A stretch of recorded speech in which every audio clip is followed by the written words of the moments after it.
Shalom,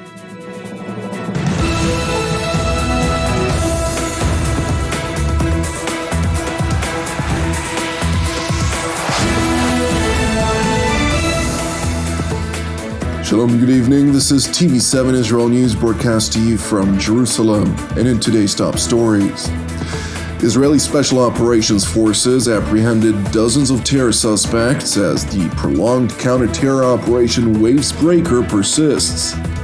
China and Iran highlight their deepening relations in the face of international complexities. The Iranian Foreign Ministry warns that any new sanctions imposed against it by the United States would further impede on Western efforts to revive the 2015 nuclear agreement.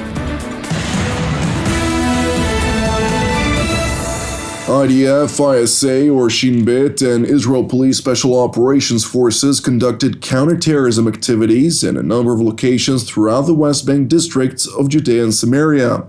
According to the IDF spokesperson's unit, the troops operated in 39 residences of individuals suspected of involvement in the Hamas terrorist organization and other terrorist activity. Meanwhile, during the counterterrorism activity, a violent riot was instigated during which dozens of Palestinian rioters hurled rocks and Molotov cocktails at IDF soldiers who responded with riot dispersal means.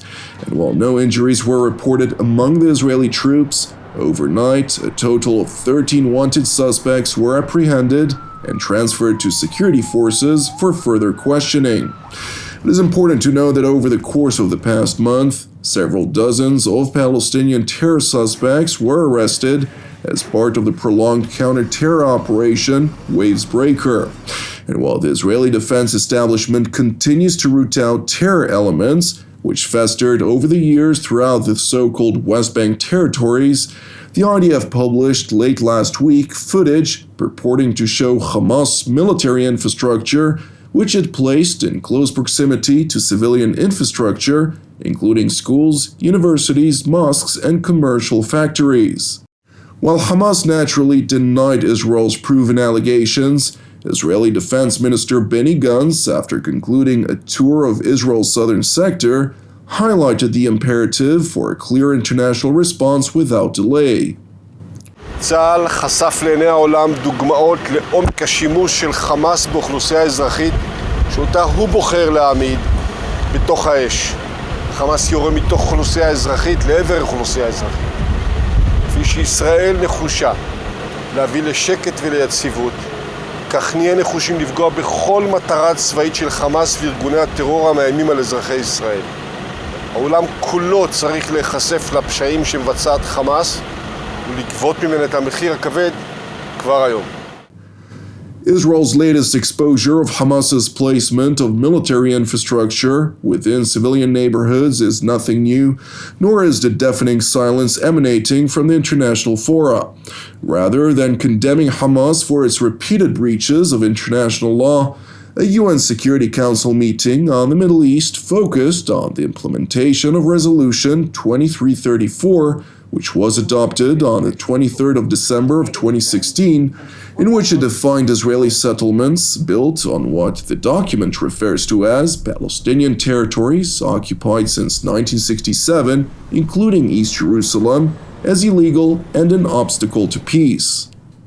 I reiterate that all settlements are illegal under international law and remain a substantial obstacle to peace. The Palestinian envoy to the world body, for his part, seized the opportunity to once again urge the international community to protect the Palestinian people and their aspirations for statehood. There are two tasks that cannot be deferred nor delayed: providing protection to the Palestinian people, and we are working with the SG in this regard and his teams, and preserving the two-state solution on the 1967 borders. If there is to be a different future, then this is what needs to happen in the present. Israel's ambassador to the United Nations, for his part, highlighted the ineffective activities by the Security Council's approach towards the decades-old Palestinian-Israel conflict, all the while asserting that the deeply divided Palestinian leadership does not constitute a genuine partner for peace. We take a century-old conflict and put it under a super microscope to analyze its most useless and insignificant aspects, rather than see the big picture and look for real solutions to our real problems. Sadly, nothing noteworthy has been achieved as a result of these debates. Nothing for decades. Israel today doesn't even have a possible partner for negotiations, as President Abbas doesn't represent all of Palestinian society. Nevertheless, despite the heinous actions of Hamas, this council remains silent. Among the dignitaries addressing the council, China's deputy ambassador to the United Nations stressed Beijing's policy vis-à-vis the Israel-Palestinian conflict. 第一，扭转地面态势刻不容缓。我们敦促以色列遵守国际法，落实安理会第2334号决议，立即停止一切定居点活动。第二，实现共同安全刻不容缓，双方应当秉持共同、综合、合作、可持续的安全观，找到比邻而居、和平共处的办法。第三，推进两国方案刻不容缓。中方呼吁召开更大规模、更有权威、更具影响的国际和会，邀请安理会常任理事国和所有中东和平进程攸关方参与，探索政治解决巴勒斯坦问题的有效途径。Deputy Ambassador Geng continued by highlighting China's role in the Middle East, all the while asserting its intention to deepen its regional role. It is worth noting that Chinese President Xi Jinping held a phone conversation with his Iranian counterpart Ibrahim Raisi over the weekend, during which the two leaders discussed promotion of the China-Iran Comprehensive Strategic Partnership and other issues of common concern. According to the Chinese president's office, President Xi told his Iranian counterpart that in the face of international complexities, China and Iran have strengthened solidarity and cooperation, enhanced their common interests, and safeguarded the legitimate rights and interests of developing countries. Moreover, the Chinese president underscored that Beijing views its relations with Tehran from a strategic height and stands ready to work with the Islamic Republic to push for new progress in the development of the comprehensive strategic partnership between the two countries. President Raisi, for his part, stressed that unwaveringly deepening the comprehensive partnership with China is a priority and focus of Iran's established foreign policy, all the while pledging to firmly adhere to the One China policy and to firmly support Beijing in safeguarding its core interests. Meanwhile, in Tehran, the Iranian Foreign Ministry asserted that any new sanctions imposed against it by the United States would further impede on Western efforts to revive the 2015 nuclear agreement with the Islamic Republic. هر اقدام غیر منطقی و غیر معقولانه در ارتباط با ایجاد موانع جدید در روند فعالیت‌های اقتصادی و تجاری جمهوری اسلامی ایران در واقع ایجاد یک مانع جدید در روند بازگشت همه طرف‌ها به توافق هست و ما حتما متناسب با هر اقدام دولت آمریکا اقدامات خودمون رو تنظیم می‌کنیم. While the Iranian Foreign Ministry repeatedly stated in recent weeks that it is in no rush to revive the so-called JCPOA, renewed attempts by EU Foreign Policy Chief Josep Borrell to reinvigorate the stalled negotiations may soon bear fruit.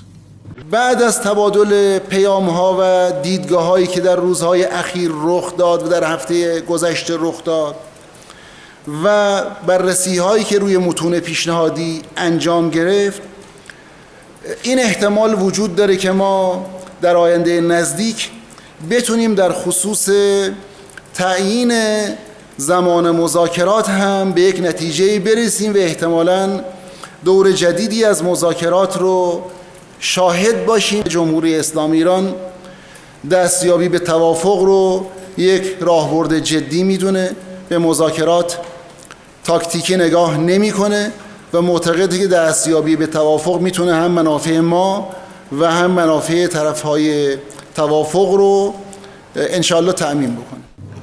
While the Iranians are seemingly willing to engage in yet another round of talks, during the last week's State Department press briefing, Ned Price noted that the EU's proposal was not based on any new initiative.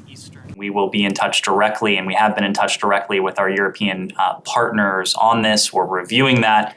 We'll convey any feedback directly to our European allies in this case, but it is our understanding that the proposal that Mr. Borrell put forward was based on the deal that has been on the table, that was painstakingly negotiated among the P5+1, and the deal that we have been prepared to accept since March, for months now. Price further reiterated that the Iranians were responsible for the holdup in reviving the 2015 nuclear agreement, all the while stressing that the United States is preparing itself for any scenario.